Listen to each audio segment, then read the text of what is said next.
के खंड 40A की धारा 107 जो वक्फ संपत्तियों की समय सीमा को अधीन करता था, लिमिटेशन एक्ट लागू करता था, आपने हटा करके 108 और 41 में 108 और 108 एक को हटा दिया।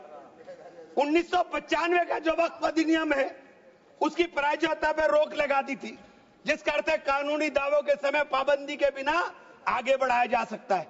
अब आपने रास्ता खोल दिया वक्फ प्रॉपर्टीज के ऊपर मुकदमों के लिए।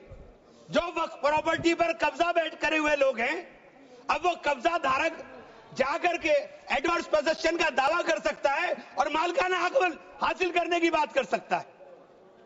आपने जो अपराध करने वाले लोग हैं, जो कब्जा करने वाले लोग हैं, वो पहले गैर जमानती हुआ करता था, आपने उसे जमानती कर दिया। आपने उसे अधिकार दे दिया कि तुम कुछ भी करो, तुम्हें जमानत कराने की जरूरत नहीं है।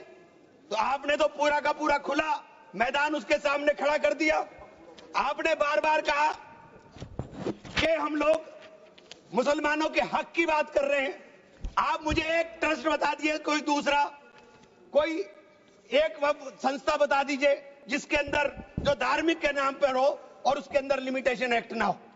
हमारे ऊपर से हटा रहे हैं, हमारे ऊपर से हटा रहे हैं, बाकी सबको छूट मिलेगी। और ये छूट भी टेम्परेरी है, क्योंकि आपके कानून के जरिए नजर सब समुदाय के जो जमीनें हैं, जो ट्रस्टों के पास पैसा है, उसके ऊपर लगी हुई है। हमारी जमीन, ये बार बार वामसी पोर्टल का जिक्र हो रहा था। वामसी पोर्टल में प्रॉपर्टी है 4,90,000 से एकदम मंत्री जी ने, माननीय मंत्री जी ने कहा 7 लाख कुछ चली गई।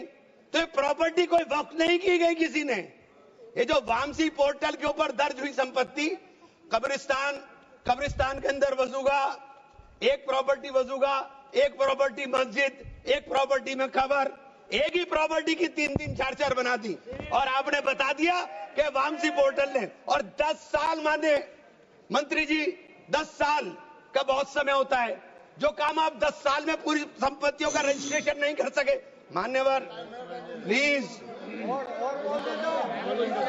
सब प्लीज आप मान्य नहीं, वामसी पोर्टल पर आपने बार बार 10 साल में काम नहीं कर सके। आप कह रहे हैं कि 6 महीने के अंदर सारी संपत्तियों का रजिस्ट्रेशन करा लेना, और सारी संपत्तियों का अगर रजिस्ट्रेशन नहीं होगा तो वो संपत्तियां वक्फ की नहीं बचेंगी। रजिस्ट्रेशन कौन करेगा? रजिस्ट्रेशन आपके अधिकारी करेंगे। जब 10 साल में नहीं कर सके तो 6 महीने में कैसे करेंगे? और ये पूरी तरीके से संविधान विरोधी कानून है। अनुच्छेद 14, अनुच्छेद 16, अनुच्छेद 26 और अनुच्छेद 25 का सीधे ओवरलैपिंग करने का काम करता है। आपसे अनुरोध है कि माननीय 2 मिनट का समय और दे दें। ये बार बार कहते हैं कि प्रैक्टिसिंग मुस्लिम। आप एक बात बता दीजिए, आप प्रैक्टिसिंग मुस्लिम की बात कर रहे हैं, आप किस तरह तय करेंगे कौन प्रैक्टिसिंग मुस्लिम है? ये कौन बताएगा कि आपकी क्या परिभाषा है प्रैक्टिसिंग मुस्लिम की? सारे मुसलमान 5 वक्त नमाज नहीं पढ़ते, सारे मुसलमान रोजा भी नहीं रखते, और उसका पैमाना क्या होगा कि वो मुसलमान है कि नहीं है? तो ये आपने रास्ते इस तरह खोल करके ये सीधे जो संविधान के अंदर हमारी धारा 14 में अधिकार है, उसके ऊपर आपने अतिक्रमण करने का काम कर दिया। मैं आप लोग एक माननीय चेन्नप्पा रेड्डी के एक कथन को जरूर कहना चाहूंगा। हमारी परंपरा में सहिष्णुता सिखाती है, हमारा संविधान, ये संविधान हमें सहिष्णुता का अभ्यास कराता है। हमें इसे कमजोर नहीं करना चाहिए। यही संरक्षण दे रहा है हमें।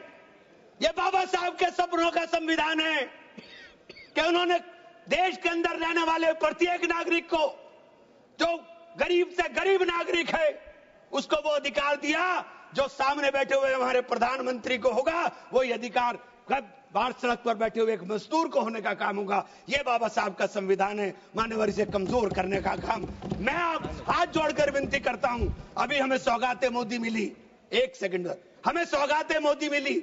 हमें सौगाते मोदी में ईद की सवैयें नहीं चाहिए, हमें सौगाते मोदी में शिक्षा दे दीजिए, हमें सौगाते मोदी में रोजगार दे दीजिए, हमें सौगाते मोदी के अंदर मोहब्बत दे दीजिए। ये जो गोलियां छातियों पर लगती है, ये मारना बंद करा दीजिए। हमें सौगात